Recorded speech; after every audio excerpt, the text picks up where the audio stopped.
തിരഞ്ഞെടുപ്പ് ഘട്ടത്തിൽ Indian national Congress Gujarat പിടിക്കും എന്നൊരു ഘട്ടം വന്നപ്പോൾ, വിജയിക്കുമെന്നൊരു ഘട്ടം വന്നപ്പോൾ നരേന്ദ്രമോദിയും അമിത്ഷായും ഒരുമിച്ച് ഗുജറാത്തിൽ റാലി നടത്തി. എന്നിട്ട് അമിത്ഷായുടെ പ്രസംഗം, ഗുജറാത്തിൻ്റെ മുഖ്യമന്ത്രിയാക്കാൻ അഹമ്മദ് പട്ടേലിനെയാണോ നിങ്ങൾ ഉദ്ദേശിക്കുന്നത് എന്നൊരു ചോദ്യമാണ്. അഹമ്മദ് പട്ടേലിൻ്റെ കുഴപ്പം എന്താണ്? അയാളൊരു മുസ്ലിം നാമധാരിയാണ്, അല്ലെങ്കിൽ മുസ്ലിം മതവിഭാഗത്തിൽപ്പെട്ട ഒരാളാണ്. അപ്പോൾ അയാളെയാണോ നിങ്ങൾ ഗുജറാത്തിൻ്റെ മുഖ്യമന്ത്രിയാകാൻ തീരുമാനിക്കുന്നത് എന്ന ഒരു ചോദ്യം കൊണ്ട് ആ തിരഞ്ഞെടുപ്പിലെ കോൺഗ്രസിൻ്റെ വിജയത്തെ റദ്ദ് ചെയ്യപ്പെടുകയും പരാജയപ്പെടുത്തുകയും പകരം നേരത്തെ പറഞ്ഞ ഒരു ഹിന്ദുത്വ രാഷ്ട്രീയത്തിൻ്റെ എല്ലാ പല്ലും നഖവും വെച്ചുള്ള വർഗീയതയിൽ ഗുജറാത്ത് പിടിക്കാനും അവർക്ക് കഴിഞ്ഞു. സമാനമായ രൂപത്തിലല്ലേ നമ്മൾ തിരഞ്ഞെടുപ്പിൻ്റെ ഘട്ടത്തിൽ കുഞ്ഞുഞ്ഞും കുഞ്ഞുമാണിയും കുഞ്ഞാലിക്കുട്ടിയും എന്നൊരു മുദ്രാവാക്യം കേട്ടത്? എന്താ മുദ്രാവാക്യത്തിൻ്റെ പ്രത്യേകത? അത് ഇവിടുത്തെ രണ്ട് മൈനോറിറ്റി സമുദായങ്ങളാണ്. അപ്പുറത്തുള്ളതോ ഇവിടുത്തെ ഭൂരിപക്ഷ സമുദായമാണ്. ആ ഭൂരിപക്ഷ സമുദായത്തെ ഇക്കിളിപ്പെടുത്താൻ ഈ ന്യൂനപക്ഷ സമുദായം ഇതാ കേരളം ഭരിക്കാൻ പോകുന്നു എന്ന് പറഞ്ഞത് കോടിയേരി ബാലകൃഷ്ണൻ എന്ന CPM-ൻ്റെ സെക്രട്ടറി ആയിരുന്നില്ലേ? അതുപോലെ തന്നെ അല്ലേ ഹസൻ, അമീർ, കുഞ്ഞാലിക്കുട്ടി എന്നൊരു പ്രയോഗം രണ്ടാം ഘട്ടത്തിൽ നടത്തിയത്? കാരണം ഒരു സമുദായത്തിലെ 3 പേരുടെ പേര് മാത്രം പറഞ്ഞാൽ മറ്റു സമുദായങ്ങൾ അസ്വസ്ഥമാകുമെന്നും ആ അസ്വസ്ഥമാകുന്ന സമുദായങ്ങളുടെ വോട്ട് ഞങ്ങൾക്ക് വേണമെന്നും. ഇത് ആരുടെ അജണ്ടയാണ്? ഇത് ആരുടെ രാഷ്ട്രീയ ബുദ്ധിയാണ്? അത് സംഘപരിവാറിൻ്റെ രാഷ്ട്രീയ ബുദ്ധിയാണ്. അത് കടമെടുക്കുന്നത് ഇന്നത്തെ പുതിയ കമ്മ്യൂണിസ്റ്റ് നേതാക്കന്മാരാണ്. നിങ്ങൾ കാവി അണിയുന്ന നവമാർക്സിസം എന്ന് പറയുമ്പോൾ ആ പറയുന്ന കാവി രാഷ്ട്രീയത്തെ, ആ രാഷ്ട്രീയത്തിൻ്റെ ടൂളുകളെ ഇന്ന് ഉപയോഗിക്കുന്നത് ഈ മാർക്സിസ്റ്റുകളാണ് എന്ന് പറയാതിരിക്കാനാവില്ല. വയനാട്ടിൽ രാഹുൽ ഗാന്ധി ജയിക്കുമ്പോൾ, ആദ്യഘട്ടത്തിൽ ജയിച്ചപ്പോൾ, മുസ്ലിം ലീഗിൻ്റെ കൊടി ഉയർത്തിയപ്പോൾ ഉത്തരേന്ത്യൻ സംസ്ഥാനങ്ങളിൽ വലിയ പ്രചരണം നടത്തി. പാകിസ്ഥാൻ പതാകയുമായി രാഹുൽ ഗാന്ധി വയനാട്ടിൽ പ്രചരണം നടത്തുന്നു എന്നൊരു വലിയ പ്രചരണം നടത്തി. മുസ്ലിം ഡോമിനേറ്റഡ് ആയ ഒരു നിയോജക മണ്ഡലത്തിൽ രാഹുൽ ഗാന്ധി ഒളിച്ചോടിയിരിക്കുന്നു എന്നൊരു പ്രചരണം നടത്തി. അത് നടത്തിയത് ഈ രാജ്യത്തിൻ്റെ ഫാസിസ്റ്റുകളാണ്, ഈ രാജ്യത്തെ സംഘപരിവാർ സംഘങ്ങളാണ്. മുസ്ലിം ഡോമിനേറ്റഡ് ആയ ഒരു മണ്ഡലത്തിൽ വന്ന് രാഹുൽ ഗാന്ധി മത്സരിച്ചാൽ എന്താണ് പ്രശ്നം? എന്താണ് അതുകൊണ്ടുള്ള പ്രശ്നം? എന്താണ്? ഒരു ഹിന്ദു ഡോമിനേറ്റഡ് ആയ മണ്ഡലത്തിൽ പോയിട്ട് ഒരു മുസ്ലിം സ്ഥാനാർത്ഥി മത്സരിച്ചാൽ എന്താണ് പ്രശ്നം? അതാണല്ലോ ഈ രാജ്യത്തിൻ്റെ മതേതരത്വം. പക്ഷേ അതെന്തോ ഒരു പ്രശ്നമാണ് എന്ന് സംഘപരിവാർ വരുത്തി തീർക്കാൻ വേണ്ടി തീരുമാനിക്കുന്നു. അതേ കാലഘട്ടത്തിലാണ് മലപ്പുറം ജില്ലയിൽ നിന്ന് PK കുഞ്ഞാലിക്കുട്ടി പാർലമെൻറ്റിലേക്ക് വലിയ വോട്ടിന് നമ്മൾ ജയിച്ചു പോകുമ്പോൾ മലപ്പുറത്തിൻ്റെ ഉള്ളടക്കം വർഗീയമാണ് എന്ന് പറയുമ്പോൾ അതിലൂടെ എന്താണ് അവർ ആഗ്രഹിച്ചത്? രാഹുൽ ഗാന്ധി ഒരു മുസ്ലിം ഡോമിനേറ്റഡ് കോൺസ്റ്റിറ്റ്യുവൻസിയിലാണ് ജയിച്ചു പോകുന്നത് എന്ന് നേർക്കുനേരെ പറഞ്ഞ സംഘപരിവാർ, അതിന് വർഗീയമായി നേർക്കുനേരെ പറഞ്ഞ സംഘപരിവാർ, മലപ്പുറം ജില്ലയിൽ കുഞ്ഞാലിക്കുട്ടി സാഹിബ് വലിയ വോട്ടിന് ജയിച്ച് പാർലമെൻറ്റിലേക്ക് പോയപ്പോൾ മലപ്പുറത്തിൻ്റെ ഉള്ളടക്കം വർഗീയമാണ് എന്ന് പറഞ്ഞത് സംഘപരിവാറല്ല, എന്ന് പറഞ്ഞത് CPM നേതാക്കന്മാരാണ്. ഇത് തമ്മിൽ എന്താണ് ഒരു വ്യത്യാസമുള്ളത്? ഒരു വ്യത്യാസവും നമ്മൾ കാണുന്നില്ല. എന്താണ് ഇവരുടെ ശബ്ദത്തിൽ മാറ്റമുള്ളത്?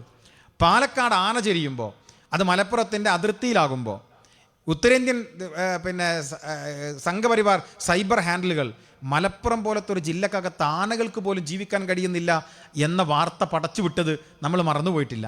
ആനക്ക് പോലും ജീവിക്കാൻ അത്ര വലിയ ക്രൂരന്മാരാണ് മലപ്പുറത്തെ മാപ്പിളകൾ എന്ന് പറയാനാണ് സംഘപരിവാറിൻ്റെ ഹാൻഡിലുകൾ ശ്രമിച്ചത്. നോക്കൂ, അതേ മലപ്പുറം ജില്ലയിൽ ഗെയിൽ സമരം നടക്കുമ്പോൾ ആ ഗെയിൽ സമരത്തിന് നേതൃത്വം കൊടുക്കുന്ന സ്വാഭാവികമായൊരു മുസ്ലിം ഡോമിനേറ്റഡ് ഏരിയയിലായതുകൊണ്ട്, എളമരം പോലത്തെ നിങ്ങളുടെ നാട്ടിലൊരു പ്രദേശത്താകുമ്പോൾ അവിടുത്തെ ഒരു മുസ്ലിം ഡോമിനേറ്റഡ് ഏരിയ ആയതുകൊണ്ട് അവിടുത്തെ എല്ലാ മുസ്ലിം സംഘടനാ പ്രതിനിധികളും അതിലുണ്ടാകുമ്പോൾ അവിടെ എന്തോ അനാവശ്യമായി നടക്കുന്നു, അവിടെ എന്തോ ഭീകരപ്രവർത്തനം നടക്കുന്നു എന്ന് പറഞ്ഞ് സംഘപരിവാർ ആയിരുന്നില്ല, അത് പറഞ്ഞിരുന്നത് കേരളത്തിലെ മാർക്സിസ്റ്റുകളായിരുന്നു. അപ്പോൾ എല്ലാ അർത്ഥത്തിലും ഞാൻ നേരത്തെ പറഞ്ഞതുപോലെ ഇപ്പോൾ ദേശീയ വിദ്യാഭ്യാസ നയം നമുക്കെടുക്കാം. നാഷണൽ എഡ്യൂക്കേഷൻ പോളിസി എന്ന് പറയുന്ന ഏകശിലാത്മകമായ ഒരു വിദ്യാഭ്യാസ പദ്ധതി അത് ഈ രാജ്യത്ത് നടപ്പിലാക്കണം എന്നത് നരേന്ദ്രമോദിയുടെയും സംഘപരിവാറിൻ്റെയും അജണ്ടയാണ്. ലോകത്ത് എവിടെയൊക്കെ ഏകാധിപതികൾ ഭരിച്ചിട്ടുണ്ടോ, ഇപ്പോൾ ഹിറ്റ്ലർ, മുസോളിനി, ഇവരൊക്കെ ഇറ്റലിയും ജർമ്മനിയും ഒക്കെ ഭരിക്കുമ്പോൾ അവിടെയൊക്കെ നമുക്കറിയാം ഹിറ്റ്ലർ നെപ്പോള എന്ന് പറയുന്ന ഒരു വിദ്യാഭ്യാസ വിചക്ഷണ വെച്ച് വിദ്യാഭ്യാസ മേഖലയെ മൊത്തം അദ്ദേഹത്തിൻ്റെ അജണ്ടയിലേക്ക് കൊണ്ടുപോയി. അതുപോലെ തന്നെയാണ് ഹിറ്റ്ലറിനെ പോലെ തന്നെയാണ് മുസോളിനിയും ചെയ്തത്. അവരൊക്കെ വിദ്യാഭ്യാസ മേഖലയെ പൂർണ്ണമായി കീഴ്പ്പെടുത്തുകയാണ് ചെയ്തത്. കാരണം ഒരു വരുന്ന തലമുറയാണ് ചരിത്രം വായിക്കേണ്ടത്. ആ ചരിത്രം തെറ്റായ ഒരു ചരിത്രം ഇന്ന് എഴുതി വെച്ചാലും നാളെ വരുന്നവർ അത് വായിച്ചു വളർന്നാൽ ആ തെറ്റു ശരിയെന്ന് കരുതി അവർ മുന്നോട്ട് പോകുമെന്നതാണ് അതിലേറ്റവും പ്രധാനപ്പെട്ട ഒരു കാരണം. നോക്കൂ, ഇപ്പോൾ ഗുജറാത്തിലൊരു പാഠപുസ്തകത്തിൽ 4 വർഷം മുമ്പ് ചേർത്തൊരു കാര്യം, അവിടുത്തെ ക്ലാസ്സിലെ ഒരു ചോദ്യോത്തരത്തിൽ ഒരു സിംഗിൾ മാർക്ക് ക്വസ്റ്റ്യനാണ്. അതിൽ ഏതാണ് സെലക്ട് ചെയ്യാൻ വേണ്ടിയ ഉത്തരം. അതിലെ ചോദ്യം എങ്ങനെയാണ്, ഗാന്ധി എങ്ങനെയാണ് മരണപ്പെട്ടത്? അതിൽ ഗാന്ധിയെ കൊല ചെയ്തു എന്നൊരു ഉത്തരമില്ല, ആത്മഹത്യ ചെയ്തു, സാധാരണ മരണം, അങ്ങനെ 3-4 ഉത്തരമാണ്. അതിലേതെങ്കിലും ഉത്തരം തിരഞ്ഞെടുത്താൽ ആ കുട്ടിക്കൊരു മാർക്കാണ്. അങ്ങനെയാണ് ചരിത്രത്തെ വളച്ചൊടിക്കുക. അത് വിദ്യാഭ്യാസ മേഖലയാണ് ഇങ്ങനെ ചരിത്രത്തെ വളച്ചൊടിക്കാൻ ഏറ്റവും സൗകര്യമുള്ള ഒന്ന്. അതിൻ്റെ അജണ്ടയിലാണ് ഒന്നാം മോഡി ഗവൺമെൻറ് കാലത്ത് അന്നത്തെ സാംസ്കാരിക മന്ത്രിയുടെ നേതൃത്വത്തിൽ ഈ പറയുന്ന ചരിത്രത്തെ മാറ്റി എഴുതാൻ വേണ്ടി നൂറുകണക്കിന് ആളുകളെ കൊണ്ടിരുത്തി നമ്മൾ പറയുന്ന ഹാരപ്പൻ മോഹൻ ബഗാത് സംസ്കാരങ്ങളെയൊക്കെ മാറ്റിയിട്ട് ഈ രാജ്യത്തൊരു സംഘപരിവാർ താല്പര്യത്തിലുള്ള ഈ പറയുന്ന ഒരു അജണ്ടയുള്ള ഒരു രാജ്യമായിരുന്നു, ആ പാരമ്പര്യമുള്ള ഒരു രാജ്യമാണ് ഇന്ത്യ എന്ന് വരുത്തി തീർക്കാൻ വേണ്ടി ദേശീയ തലത്തിൽ വിദ്യാഭ്യാസ നയത്തെ മൊത്തം അവർ പൊളിച്ചെഴുതിയത്. NCERT എല്ലാ സംവിധാനത്തെയും നമ്മുടെ UGC എല്ലാത്തിനെയും പൊളിച്ചെഴുതി. എന്നിട്ട് ഏകശിലാത്മകമായൊരു വിദ്യാഭ്യാസ നയം അവർ പ്രഖ്യാപിച്ചു, ദേശീയ വിദ്യാഭ്യാസ നയം. ഈ ദേശീയ വിദ്യാഭ്യാസ നയം പ്രഖ്യാപിക്കുമ്പോൾ നമുക്കൊരു സവിശേഷതയുണ്ട്. എന്താണ്? ഇതൊരു കൺകറന്റ് ലിസ്റ്റിൽപ്പെട്ട ഒന്നാണ്. ഇത് വേണമെങ്കിൽ സ്റ്റേറ്റുകൾക്ക് സ്വീകരിക്കാം, അല്ലെങ്കിൽ നിരാകരിക്കാം. തൊട്ടപ്പുറത്ത് കർണാടകയിൽ അന്ന് BJP ഗവൺമെൻറ്റാണ്, അവരത് സ്വീകരിച്ചു. പിന്നീട് കോൺഗ്രസ് ഗവൺമെൻറ് വന്നു, അവരത് മുഴുവൻ ഒഴിവാക്കിയിട്ട് അവിടുത്തെ VC-മാരെ കൂട്ടിയിട്ട് സ്വന്തമായി ഒരു വിദ്യാഭ്യാസ നയം പ്രഖ്യാപിച്ചു. നോക്കൂ, ഇപ്പുറത്ത് തമിഴ്നാട്ടിലും സ്റ്റാലിനും ഇതുപോലെ തന്നെ സമാനമായി ഞങ്ങളുടെ സംസ്കാരത്തെ തകർക്കുന്ന ഈ ദേശീയ വിദ്യാഭ്യാസ നയം ഞങ്ങൾക്ക് വേണ്ട, ഞങ്ങൾ സ്വന്തമായി നയം ഉണ്ടാക്കുന്നു എന്ന് അദ്ദേഹം പറഞ്ഞു. ബംഗാളിൽ മമത അങ്ങനെ പറഞ്ഞു. എല്ലാ BJP അല്ലാത്ത മുഖ്യമന്ത്രിമാരൊക്കെ ദേശീയ വിദ്യാഭ്യാസ നയത്തെ തള്ളിക്കളഞ്ഞു. പക്ഷെ നമ്മൾ അറിയേണ്ടത്, ഇന്ത്യയിൽ ഉന്നത വിദ്യാഭ്യാസ മേഖലയിൽ ദേശീയ വിദ്യാഭ്യാസ നയം 100% നടപ്പിലാക്കിയ BJP ഇതര മുഖ്യമന്ത്രി ഉണ്ടെങ്കിൽ ആ മുഖ്യമന്ത്രിയുടെ പേര് പിണറായി വിജയൻ എന്നാണ്. എത്രത്തോളം ഇവർ നമ്മൾ ഇൻ്റലക്ച്വലി ഇവർ ചേർന്ന് നിൽക്കുന്നു എന്നത് വളരെ പ്രധാനപ്പെട്ട ഒരു കാര്യമാണ്. നമ്മളെപ്പോഴും പറയാറുണ്ട്, ഈ മുസ്ലിം സമുദായത്തെ സംബന്ധിച്ച് അവർക്ക് എപ്പോഴും ഡയലോഗ് മതി എന്നതാണ്. നമ്മളെ ഏറ്റവും വലിയ പ്രശ്നം അതാണ്. നമുക്കൊരു ഡയലോഗ് മതി. ഇപ്പോൾ കോട്ടയത്ത് ഒരു സ്കൂളിലെ 10ാം ക്ലാസ് കഴിഞ്ഞ് അവിടുത്തെ സെൻഡ് ഓഫ് കഴിഞ്ഞ് തിരിച്ചു പോകുന്ന കുട്ടികളിലെ 2 or 3 മതവിഭാഗത്തിലുള്ളവർ അവിടുത്തെ ഒരു ക്രിസ്ത്യൻ ചർച്ചിൻ്റെ ഗ്രൗണ്ടിൽ അവർ വണ്ടി ഓടിച്ച് റേസിംഗ് നടത്തി അപകടകരമായ രൂപത്തിലേക്ക് അവരുടെ സെൻഡ് ഓഫ് പരിപാടികൾ നടത്തുമ്പോൾ അതിൽ പ്രതിയായി വരുന്ന 30 or 35 ചെറുപ്പക്കാരുണ്ടാകുമ്പോൾ അവിടുത്തെ പരാതിയുടെ മുകളിൽ അതിൽ മുസ്ലിം നാമധാരികളായ 17 പേരിൽ മാത്രം കേസെടുക്കാൻ ഈ ഗവൺമെൻറ്റിന് ധൈര്യമുണ്ടാകുന്നത്, അതിനവർക്ക് ധൈര്യം ഉണ്ടാകുന്നത് നമ്മളെ സെറ്റിൽ ചെയ്യാൻ കഴിയും എന്നിവിടെ ആത്മവിശ്വാസമാണ്. നമ്മളാണോ പരാജയപ്പെട്ടു പോകുന്നത്, അതോ ഈ സർക്കാരാണോ പരാജയപ്പെട്ടത്? നമ്മളാണ് യഥാർത്ഥത്തിൽ തോറ്റുപോയത് എന്നാണ് ഏറ്റവും പ്രധാനപ്പെട്ട ഒരു കാര്യം. ഈ കേരളത്തിലെ 20-28% പക്ഷേ പുതിയ കാനേശകുമാരി കണക്ക് വന്നാൽ 35% വരെ ആയേക്കാവുന്ന ഒരു കമ്മ്യൂണിറ്റിയെ, ആ കമ്മ്യൂണിറ്റിയിലെ ഒരു വിഭാഗത്തെ മാത്രം പ്രതി ചേർത്ത് ആ കുട്ടികളെ മുഴുവൻ ജയിലിലടച്ച് അവർ ജയിലിലാക്കി റിമാൻഡിലായി പോകുമ്പോഴും പരാതിയില്ലാത്തൊരു കൂട്ടമായി നമ്മൾ മാറിയതാണ്. അങ്ങനെ ചെയ്യാൻ അവരെ പ്രേരിപ്പിക്കുന്നത് നമ്മൾ ഇതിനെക്കുറിച്ച് കൂടുതലായി ബോധവാന്മാരല്ല എന്നതാണ് പ്രശ്നം. എന്നാൽ ഞാൻ ചോദിക്കട്ടെ, സമാനമായി കേരളത്തിലെ മറ്റ് ന്യൂനപക്ഷ സമുദായങ്ങളുണ്ട്. ആ സമുദായങ്ങൾ എങ്ങനെയാണ് ഈ സർക്കാർ ട്രീറ്റ് ചെയ്യപ്പെടുന്നത്? നിങ്ങൾ നോക്കൂ, അവരുടെ അടുത്തേക്ക് ചെന്ന് അവരോട് സംസാരിക്കാൻ അവർ തയ്യാറാണ്, അവരോട് ഡയലോഗ് സാധ്യമാണ്. എന്തിനേറെ ഇപ്പോൾ കേരളത്തിൽ കഴിഞ്ഞ ദിവസം നേരത്തെ മുഹമ്മദ് അലി കിനാട് സംസാരിക്കുമ്പോൾ പറഞ്ഞല്ലോ, വെള്ളാപ്പള്ളി നടേശൻ ഈ അടുത്ത കാലത്ത് ഇത്രയേറെ വർഗീയത സംസാരിച്ചത് ശശികല ടീച്ചർ കഴിഞ്ഞാൽ പിന്നെ ഇദ്ദേഹം ആവും എന്നാണ് എനിക്ക് തോന്നുന്നത്. അദ്ദേഹത്തെ കൊണ്ടു നടക്കാൻ ഒരു മടിയും പിണറായി വിജയൻ ഉണ്ടാകുന്നില്ലല്ലോ. ഇപ്പോൾ അയ്യപ്പ സംഗമം നടക്കുമ്പോൾ എല്ലാ ചാനലുകളിലും വാർത്തയായിരുന്നു, പിണറായി വിജയൻ്റെ കാറിൽ ഒരു മുഖ്യ അതിഥി വരുന്നുണ്ട് എന്നതാണ് വാർത്ത. വലിയ വാർത്തയായിരുന്നു. കാരണം ആ കാറിൽ 9 കൊല്ലമായിട്ട് അയാളും അയാളുടെ ഭാര്യയും മരുമോളും പേരക്കുട്ടിയും അല്ലാത്ത വേറെ ഒരാളും കയറിയിട്ടില്ല. അപ്പോൾ ഒരാൾ കയറുന്നുള്ള വലിയ വാർത്തയാണ്. ആ കയറിയ മനുഷ്യൻ വെള്ളാപ്പള്ളി നടേശനാണ്. അപ്പോൾ വെള്ളാപ്പള്ളി നടേശൻ എന്തൊക്കെ പറഞ്ഞാലും അയാളെ എൻഗേജ് ചെയ്യാൻ, അയാളെ കേൾക്കാൻ, അയാളെ അതിനെ പ്രോത്സാഹിപ്പിക്കുന്ന രൂപത്തിലേക്ക് ഇടപെടാൻ ഈ ഗവൺമെൻറ് സംവിധാനങ്ങൾക്ക് കഴിയുന്നു. 30-35% ഒരു സമുദായം ഇപ്പുറത്ത് നിൽക്കുന്നു. ആരാണ് യഥാർത്ഥത്തിൽ പരാജയപ്പെട്ടു പോകുന്നത്? നമ്മളാണോ അതോ ഈ പറയുന്ന ആളുകളാണോ? വെള്ളാപ്പള്ളി നടേശൻ ഒരു ജില്ല ഒന്നാകത കവർന്നെടുത്ത് കൊണ്ടുപോകുന്ന വികസനങ്ങൾ എന്ന് പറയുമ്പോൾ ആരാണ് മറുപടി പറയേണ്ടത്? ലീഗിൻ്റെ പ്രസിഡന്റോ സെക്രട്ടറിയോ നമ്മൾ ആരെങ്കിലും ആണോ? അല്ലല്ലോ. ഭരിക്കുന്നൊരു ഭരണകൂടം ഉണ്ട്, അവരുടെ കയ്യിലാണ് ഡോക്യുമെൻറ്റുകൾ ഉള്ളത്, അവരുടെ കയ്യിലാണ് കോളേജുകളുടെ എണ്ണം ഉള്ളത്.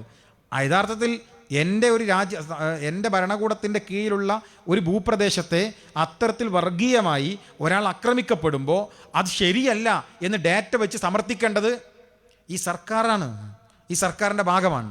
അവർ അപകടകരമായ കുറ്റകരമായ മൗനം പാലിച്ചു. ആ മൗനത്തിൽ നിന്ന് രാഷ്ട്രീയമായ ലാഭം കൊയ്യാൻ ശ്രമിക്കുന്നു. അപ്പോഴും ഒരു സമൂഹം, ഞാൻ നേരത്തെ പറഞ്ഞ 30-35% ഉള്ളൊരു സമൂഹം, അവരിങ്ങനെ സൈഡിൽ മാറി നിൽക്കുകയാണ്. ഞാൻ പറയുന്നത്, നിങ്ങൾ കാവി അണിയുന്ന നവമാർക്സത്തെക്കുറിച്ച് ചർച്ച ചെയ്യപ്പെടുമ്പോൾ സംഘപരിവാർ സംഘങ്ങൾ എത്രമേൽ ഭീകരമാണോ, ഞാൻ ഒട്ടും അതിനെ കുറച്ച് കാണുന്നില്ല. നരേന്ദ്രമോദിയുടെ നേതൃത്വത്തിലുള്ള അല്ലെങ്കിൽ അതിൻ്റെ സംഘപരിവാറിൻ്റെ വിവിധ ഘടകങ്ങൾ അവരൊട്ടും തള്ളിക്കളഞ്ഞുകൊണ്ടല്ല ഞാൻ സംസാരിക്കുന്നത്. അവരെത്രമേൽ അപകടകാരികളാണോ, ആ അപകടത്തെ നേരിടാൻ ഈ സമുദായത്തിന് പരിധിവരെ പ്രാപ്തമാണ്. കാരണം നേർക്കുനേരെയുള്ളൊരു ഫൈറ്റാണ്. അവർ നേർക്കുനേരെയുള്ള ഫൈറ്റാണ്. നിങ്ങളുടെ NRC-CA നടപ്പിലാക്കി നിങ്ങളെ ഞങ്ങൾ ഈ നാട്ടിൽ നിന്ന് പുറത്താക്കുമെന്ന് പറഞ്ഞാൽ ശരി, എന്നാൽ ഞങ്ങളുടെ ഡിഫൻസ് നോക്കാം, ഞങ്ങൾ കോടതി പോയി അതിനെ പ്രതിരോധിക്കും.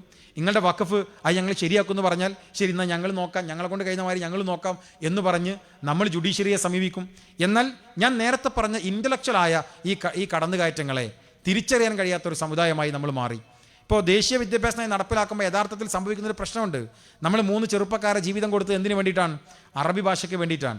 ഈ ഭാഷ ഇല്ലാതാക്കാൻ ശ്രമിച്ചത് ആരാണ്? കമ്മ്യൂണിസ്റ്റുകാരനാണ്. ദേശീയ വിദ്യാഭ്യാസ നയം ഇഴകീറി പരിശോധിച്ചാൽ അവിടെ ഇല്ലാതായി പോകുന്നൊരു പ്രാദേശിക ഭാഷയുണ്ട്, അത് ഉറുദും അറബിയുമാണ്. അവരുടെ അജണ്ടകൾ വളരെ കൃത്യമായി ഇതിനകത്ത് നടപ്പിലാക്കി പോകുന്നുണ്ട്. അത് വളരെ ഇൻ്റലക്ച്വലായി അതിനെക്കുറിച്ച് ചർച്ച ചെയ്യാനും അത് നടപ്പിലാക്കാനും കഴിയുന്ന ഒരു വിഭാഗമായി അവർ മാറുന്നു. എന്നാൽ നേരിട്ട് ഈ സംഘപരിവാർ സംഘങ്ങൾ നമ്മളോട് ഏറ്റുമുട്ടുമ്പോൾ നമുക്കത് മനസ്സിലാക്കാൻ കഴിയുന്നുണ്ട്, ശത്രുവാരെന്ന് തിരിച്ചറിയാൻ കഴിയുന്നുണ്ട്, ശത്രുവിനോട് ഏറ്റുമുട്ടാൻ കഴിയുന്നുണ്ട്. ശത്രുവാരെന്നറിയാതെ അല്ലെങ്കിൽ മിത്രമായി നിൽക്കുകയും എന്നിട്ട് നമ്മളെ അപകടകരമായ ഒരവസ്ഥയിലേക്ക് നമ്മളെ കൊണ്ടുപോവുകയും ചെയ്യുന്ന ഒരു സംഘമാണ് യഥാർത്ഥത്തിൽ ഈ സംഘപരിവാർ സംഘങ്ങൾ. ഇപ്പോൾ നോക്കൂ നിങ്ങൾ, ഇന്ന് നേരത്തെ ദാവൂദ് സാഹിബ് സൂചിപ്പിച്ചല്ലോ, തിരഞ്ഞെടുപ്പുകൾ നടന്നു. ഇന്ന് കാലിക്കറ്റ് യൂണിവേഴ്സിറ്റിയിലെ തിരഞ്ഞെടുപ്പുകൾ നടന്നു. ഈ തിരഞ്ഞെടുപ്പിലെ എല്ലാ ക്യാമ്പയിനുകളിലും SFIക്കാരൻ ഉപയോഗിച്ചത് വർഗീയതയാണ്. ഒരു പക്ഷേ SFI ഈ തിരഞ്ഞെടുപ്പിൽ ഏറ്റവും കൂടുതൽ ഉപയോഗിച്ച 2 വാചകങ്ങൾ, ഒന്ന് എമ്മിൻ്റെ ഫുള്ള് മുസ്ലിമാണ് എന്ന് പറയാനാണ് ഏറ്റവും കൂടുതൽ അവർ ശ്രമിച്ചത്. രണ്ടാമത് ഈ ആളുകൾ വർഗീയവാദികളാണ് എന്ന് പറയാനാണ് ഏറ്റവും കൂടുതൽ ശ്രമിച്ചത്. എം മുസ്ലിമാണെന്ന് എല്ലാവർക്കും അറിയാം, അത് വർഗീയവാദികളാണ് എന്ന് പറയാൻ ആരാണ് ശ്രമിക്കുന്നത്? ഒരു കമ്മ്യൂണിസ്റ്റ് വിദ്യാർത്ഥി സംഘടനയാണ്. ഒരു തവണ പോലും ആ സംഘടനയുടെ നേതൃത്വം അത് ശരിയല്ല എന്ന് പറഞ്ഞിട്ടില്ലല്ലോ. നിങ്ങൾ ആലോചിച്ച് നോക്കൂ, കേരളത്തിലെ പൊതുസമൂഹത്തിലെ എല്ലാവരും പറഞ്ഞു, സാധാരണ മാറി നിൽക്കപ്പെടുന്ന എല്ലാ ആളുകളും, ചാനൽ അവതാരകന്മാരും സാമൂഹിക പ്രവർത്തകന്മാരും എല്ലാവരും പറഞ്ഞു അത് ശരിയല്ല, SFIയുടെ ആ സമീപനം ശരിയല്ല എന്ന് പറഞ്ഞിട്ട് ആ പാർട്ടി അത് തിരുത്താൻ തയ്യാറായില്ല. കാരണം അത് അവരുടെ ഒരു അജണ്ടയാണ്, അവർക്കത് വേണം. നിലനിൽക്കാവുന്ന വരാൻ പോകുന്ന രാഷ്ട്രീയ സാഹചര്യങ്ങൾ, തിരഞ്ഞെടുപ്പുകളിൽ ആ രാഷ്ട്രീയ സാഹചര്യം രൂപപ്പെടുത്തണം. നമുക്കേറെ സന്തോഷമുള്ളൊരു കാര്യം എന്താ വെച്ചാൽ SFIയുടെ പുതിയ നേതൃത്വമായിട്ടുള്ള പ്രസിഡന്റ് സെക്രട്ടറിയും ഒരു പക്ഷേ അക്കാദമികമായി രാഷ്ട്രീയത്തെ സമീപിക്കാൻ കഴിയാത്ത, രാഷ്ട്രീയത്തെ ഒരു പക്ഷേ വിലയിരുത്താൻ കഴിയാത്ത, കേവലം ഒരു സംഘടനാ പ്രവർത്തകർ മാത്രമായി അധംപതിച്ചു പോയ അല്ലെങ്കിൽ അത്രമാത്രം കപ്പാസിറ്റിയുള്ള 2 ആളുകളെ SFIയുടെ നേതൃസ്ഥാനത്ത് കൊണ്ടുവന്നപ്പോൾ അവരെല്ലാ ക്യാമ്പസിലും നടന്ന് വർഗീയത പറഞ്ഞിട്ടും ഈ പറയുന്ന കാലിക്കറ്റ് സർവകലാശാലയിലെ ഭൂരിപക്ഷ കോളേജുകളിലും ഇന്നും വിദ്യാർത്ഥികൾ തിരഞ്ഞെടുത്ത സംഘടന MSF ആണ് എന്നത് നമുക്ക് വലിയ അഭിമാനം നൽകുന്ന ഒന്നാണ്. കാരണം അതിനോട് ഭൗതികമായി സംവദിക്കാൻ കപ്പാസിറ്റിയുള്ള കുട്ടികൾ ഉണ്ടായി എന്നതാണ്. പക്ഷേ നമ്മൾ നിരാശപ്പെടുന്ന ഒരു കാര്യമുണ്ട്, SFIയുടെ കൊടി പിടിച്ച് വളർന്നു വരുന്ന കുറേ കുട്ടികളുണ്ടല്ലോ, അവരെ ഒരു പക്ഷേ മുൻകാലങ്ങളിൽ SFI നേതാക്കന്മാരെ ക്രിമിനലുകളായിട്ടാണ് അവരെ വളർത്തിക്കൊണ്ടുവരാറുള്ളതെങ്കിൽ ഈ പുതിയ നേതൃത്വം വന്നപ്പോൾ ക്രിമിനലുകളായിട്ടല്ല, പകരം വർഗീയ ചിന്തകളുടെ കൂത്തരങ്ങുകളായി അവരെ തലച്ചോറുകളെ മാറ്റുന്ന ഈ അപകടത്തെ ആരാണ് തടുക്കുക? ഇവരാണല്ലോ നാളെ കേരളത്തിൻ്റെ പൊതുസമൂഹത്തിലേക്ക് വരാനുള്ളവർ. ഇവരാണല്ലോ കേരളത്തിൻ്റെ ധാരയുടെ ഭാഗമായി തീരേണ്ടത്. ഒരു പക്ഷേ കേരളത്തിലെ ഞാൻ പറഞ്ഞ SFIയുടെ പ്രവർത്തകന്മാരായ കുട്ടികൾ, അവരും ഈ കേരളത്തിൻ്റെ പൊതുബോധത്തിൻ്റെ ഭാഗമായി മാറേണ്ടവരാണല്ലോ. അവരിലേക്ക് ഈ കുത്തിവെക്കപ്പെടുന്ന ഈ വർഗീയതയെ അതിനെ ചെറുക്കാൻ അത് വലിയൊരു അപകടകരമായ ഒരു സാധനമായി മാറുമ്പോൾ ആരാണ്? ഇപ്പോൾ ഇന്ന് ഞാൻ ഫേസ്ബുക്കിൽ കണ്ട ഒരു പ്രസംഗമുണ്ട്. ഒരു മുസ്ലിം പെൺകുട്ടിയാണ്, SFIയുടെ സ്ഥാനാർത്ഥിയാണ്, അവൾ മത്സരിച്ച് ജയിച്ചതാണ്. എന്നിട്ട് അവിടെ പ്രസംഗമാണ്, എൻ്റെ തലയിലെ 1.5 മീറ്റർ ഈ ശീല അത് എന്തോ ഒരു അപകടമാണ് എന്ന് MSFൻ്റെ ഏതോ ഒരു നേതാവ് പറയുന്നത് കേട്ടു. ഇതാ ആ ക്ലോത്ത് ഇട്ടുകൊണ്ടാണ്, ആ തലയിൽ തട്ടം ഇട്ടുകൊണ്ടാണ് ഞാനൊരു കമ്മ്യൂണിസ്റ്റ് കുടുംബത്തിൽ നിന്ന് വന്നിട്ട് SFIക്ക് വേണ്ടി ജയിച്ചത്. നമ്മളാണോ അത് പറഞ്ഞത്? CPMൻ്റെ ഒരു നേതാവ് പരസ്യമായിട്ടല്ലേ പറഞ്ഞത്, മലപ്പുറത്തെ മാപ്പിള കുട്ടികളുടെ തലയിൽ നിന്ന് തട്ടമൂരാൻ ഞങ്ങളുടെ സംഘടനാ പ്രവർത്തനത്തിൽ കഴിഞ്ഞിട്ടുണ്ട് എന്ന് പറഞ്ഞത് ആരാണ്? ഇവിടുത്തെ CPMൻ്റെ അനിൽകുമാർ എന്ന് പറയുന്ന അവരുടെ സംസ്ഥാന കമ്മിറ്റി അംഗമാണ്. എന്നിട്ടും ഈ കുട്ടികൾ വന്നിട്ട് പറയുന്നത് അത് ഞങ്ങൾക്ക് അഭിമാനമാണ് എന്നാണ്. യഥാർത്ഥത്തിൽ എവിടെയാണ് പിഴച്ചു പോകുന്നത്?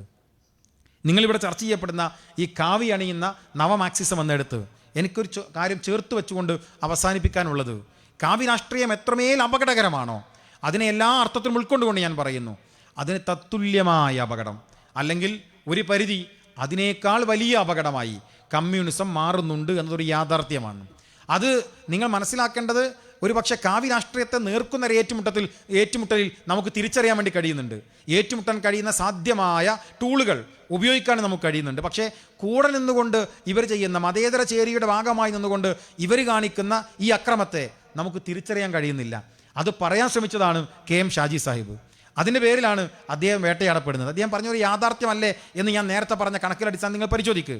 ഞാൻ പറയുന്നു, നമ്മൾ ഇന്ത്യയിലെ മുസ്ലിം സമുദായത്തെക്കുറിച്ച് പഠിച്ച ആധികാരികമായ പഠനം രജീന്ദ്ര സച്ചാർ കമ്മീഷൻ്റെ റിപ്പോർട്ടാണ്. എൻ്റെ ഒരു അഭിപ്രായമാണ്, നിങ്ങൾക്ക് യോജിപ്പോ വിയോജിപ്പോ ഉണ്ടാവാം. ആ റിപ്പോർട്ട് നിങ്ങൾ എടുത്ത് പരിശോധിച്ചാൽ ആ റിപ്പോർട്ടിൽ പറയുന്നത് ഇന്ത്യയിലെ മുസ്ലിം സമുദായത്തിൻ്റെ ഏറ്റക്കുറച്ചുകൾ, കണക്കുകൾ, അതിൻ്റെ ഉയർച്ച താഴ്ചകൾ എല്ലാം പറയുന്നുണ്ട്. അതിൽ പറയുന്നു കേരളം ഒരു റോൾ മോഡലാണ് എന്നതിൽ പറഞ്ഞു വെക്കുന്നു. എന്നാൽ ഞാൻ നിങ്ങളോട് പറയട്ടെ, ഇന്ന് ആ രജീന്ദ്ര കമ്മീഷൻ്റെ റിപ്പോർട്ട് ഇറങ്ങിയതിന് ശേഷം വേണമെങ്കിൽ കണക്കെടുക്കാം. നമുക്ക് 2010 മുതൽ നിങ്ങളെടുത്തോ, ഈ 2025 വരെയുള്ള 15 വർഷക്കാലം എടുത്താൽ ഈ കാലയളവിനിടയിൽ നഷ്ടം സംഭവിച്ച ഇന്ത്യയിലെ മുസ്ലിം സമുദായം ആരാണ് എന്ന് പരിശോധിച്ചാൽ അത് ഗുജറാത്താകും എന്ന അഭിപ്രായം എനിക്കില്ല. അത് UP ആണോ എന്നാൽ എനിക്ക് വിയോജിപ്പുണ്ട്. അത് കേരളമാകാനാണ് സാധ്യത എന്നാണ് എൻ്റെ അഭിപ്രായം. സാമ്പത്തിക സംവരണം നടത്തിയപ്പോൾ അത് ആദ്യം നടപ്പിലാക്കിയത് കേരളത്തിൽ, അതിന് നഷ്ടം സംഭവിച്ചത് മുസ്ലിം സമുദായത്തിന്. ഇവിടെ ഡിസേബിലിറ്റി റിസർവേഷൻ നടപ്പിലാക്കി, അതിന് കടമെടുത്തത് മുസ്ലിം സമുദായത്തിൽ നിന്ന്. കാലിക്കറ്റ് സർവകലാശാലയിൽ ടീച്ചിങ് പോസ്റ്റ് നടത്തുമ്പോൾ ഡിസേബിലിറ്റി റിസർവേഷൻ കൊടുക്കാൻ വേണ്ടിയിട്ട് ഏത് സമുദായത്തിന് എടുക്കാമെന്ന് ചോദിച്ചപ്പോൾ ഗവൺമെൻറ് 2 വട്ടം ആലോചിക്കേണ്ടി വന്നില്ല. മുസ്ലിം സമുദായത്തിൽ റിസർവേഷൻ എടുത്ത് അവർക്ക് കൊടുത്തു. അവർക്ക് കിട്ടേണ്ടതാണ്, അതിൽ തർക്കമൊന്നുമില്ല. പക്ഷേ ഇവിടുന്ന് എടുക്കേണ്ടതാണോ? അതല്ല എന്ന് പറയാൻ നമുക്ക് കഴിഞ്ഞു. നമ്മളത് പറഞ്ഞു, പക്ഷേ അത് മൈൻഡേ ചെയ്യേണ്ടതില്ല എന്നൊരു ഗവൺമെൻറ് തീരുമാനിക്കുകയാണ്. അങ്ങനെ നിങ്ങൾ എടുത്ത് പരിശോധിച്ച് നോക്ക്. ഭൗതികമായി ഇൻ്റലക്ച്വലായി തകർത്തത്. ഇപ്പോൾ ഞാൻ പറയട്ടെ, ജനറൽ ന്യൂട്രാലിറ്റി സ്കൂളുകളിൽ നടപ്പിലാക്കണം എന്ന് ഈ CPM-കാർ വന്ന് പറഞ്ഞു. അവർ പുസ്തകത്തിലെ കൊണ്ടുവരുമെന്ന് പറഞ്ഞു. അവരെ നടപ്പിലാക്കിയിട്ടൊന്നുമില്ല. പക്ഷേ ജനറൽ ന്യൂട്രാലിറ്റിയുടെ അപകടങ്ങളെല്ലാം നമ്മുടെ സൊസൈറ്റിയിൽ നടന്നു കഴിഞ്ഞു. അവരെ നടപ്പിലാക്കിയിട്ടൊന്നുമില്ല, പക്ഷേ അവരുടെ അജണ്ട പൂർത്തീകരിച്ചു. ഷർട്ടും പാൻറ്റും ഇട്ട പെൺകുട്ടി അത് ഇട്ട് ക്ലാസ് മുറിയിൽ വരുന്നത് മാത്രമാണ് ജനറൽ ന്യൂട്രാലിറ്റി എന്നാണ് അവർ പറയാൻ ശ്രമിച്ചത്. പക്ഷേ അത് പിൻവലിച്ചവർ പോയെങ്കിൽ പോലും അവരുടെ അജണ്ട അവർ നടപ്പിലാക്കി. ഒരു സമൂഹത്തിന് മുമ്പിൽ അത് അവതരിപ്പിക്കപ്പെടുക, അങ്ങനത്തെ ഒരു നവലിബറൽ ചിന്തയെ ഒരു സമൂഹത്തിൽ അവതരിപ്പിക്കപ്പെടുക, അത് ചർച്ച ചെയ്യപ്പെടുക. നോക്കൂ നിങ്ങൾ, എല്ലാ അധാർമികമായ പ്രവർത്തനങ്ങളിലും ഈ പറയുന്ന സംഘം, ഈ പറയുന്ന മാർക്സിസ്റ്റ് സംഘം അതിന് നേതൃത്വം കൊടുത്തില്ലേ? ഞാൻ പറയുന്നു, ക്യാമ്പസുകളിൽ ABVP എവിടെയാണ് ക്യാമ്പസിലുള്ളത്? നമ്മൾ മത്സരിക്കുന്ന കാസർഗോഡ് മാത്രം 1-2 സ്ഥലത്തുണ്ടെന്നല്ലാതെ കേരളത്തിൽ മറ്റൊരു ക്യാമ്പസിലും ABVPക്ക് സാന്നിധ്യമില്ല. എന്നാൽ നിങ്ങൾ പരിശോധിച്ചോ, എല്ലായിടത്തും SFI ഉള്ള എല്ലായിടത്തും, അവർക്ക് അപ്രമാദിത്വമുള്ള എല്ലാ ക്യാമ്പസുകൾക്കകത്തും ധാർമ്മികമായി തകർക്കുന്നതിന് മുമ്പ് നിൽക്കുന്നത് ഈ പറയുന്ന ഈ മാർക്സിസ്റ്റ് സംഘങ്ങളാണ്. അതാണ് ഞാൻ പറഞ്ഞത്. എല്ലാ അർത്ഥത്തിലുള്ള അപകടത്തെയും തിരിച്ചറിഞ്ഞുകൊണ്ട് ഞാൻ പറയുന്നത്, ഈ പറയുന്ന സംഘപരിവാർ സംഘങ്ങളുടെ അപകടങ്ങൾ എത്രയുണ്ടോ അത്ര തന്നെ ഒരു പരിധിക്ക്, ചിലപ്പോൾ അതിൽ കൂടുതലെന്ന് പറഞ്ഞാൽ അതിശയോക്തി പറയാനില്ല, അപകടം ഉണ്ടാക്കുന്ന സംഘമായി ഈ പറയുന്ന കമ്മ്യൂണിസ്റ്റ് സംഘങ്ങൾ, മാർക്സിസ്റ്റ് സംഘങ്ങൾ മാറിയിട്ടുണ്ട്. 30-35% ഒരു കമ്മ്യൂണിറ്റിയെ, ആ കമ്മ്യൂണിറ്റി എന്തുമാകട്ടെ എന്ന് തീരുമാനിക്കാൻ ഒരു സർക്കാരിന് കഴിഞ്ഞത് അവരുടെ ധൈര്യമല്ല, നമ്മുടെ പോരായ്മയാണ് എന്ന് തിരിച്ചറിയാൻ നമുക്ക് കഴിയണം. അത് അവരുടെ വലിയ കാര്യമാണ് എന്നതല്ല. ഇത് ഈ പറയുന്ന 35% അത് ഒന്നിനും കൊള്ളാത്ത ഒരു സംഘമായിട്ടാണ് അവർ കാണുന്നത്. 35 എന്ന് പറഞ്ഞാൽ അതിലേക്ക് 15 ചേർന്നാൽ കേരളത്തിന് 50ആണ്. 35 എന്നത് എൻ്റെ ഒരു അസംപ്ഷൻ പറഞ്ഞതാണ്. എന്തായാലും 30 എന്തായാലും ഉണ്ടല്ലോ. ഒരു 20 ചേർന്നാൽ കേരളത്തിൻ്റെ പകുതിയാണ്.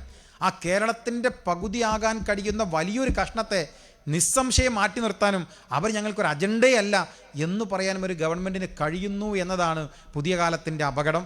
ആ പുതിയ കാലത്ത് നിങ്ങൾ വിളിച്ച വാചകം കാവി അണിയുന്ന നവമാർക്സിസം എന്നാണ് ഞാൻ നിങ്ങളോട് പറയാൻ ആഗ്രഹിക്കുന്നത്. കാവി അണിഞ്ഞതല്ല ഈ മാർക്സിസം.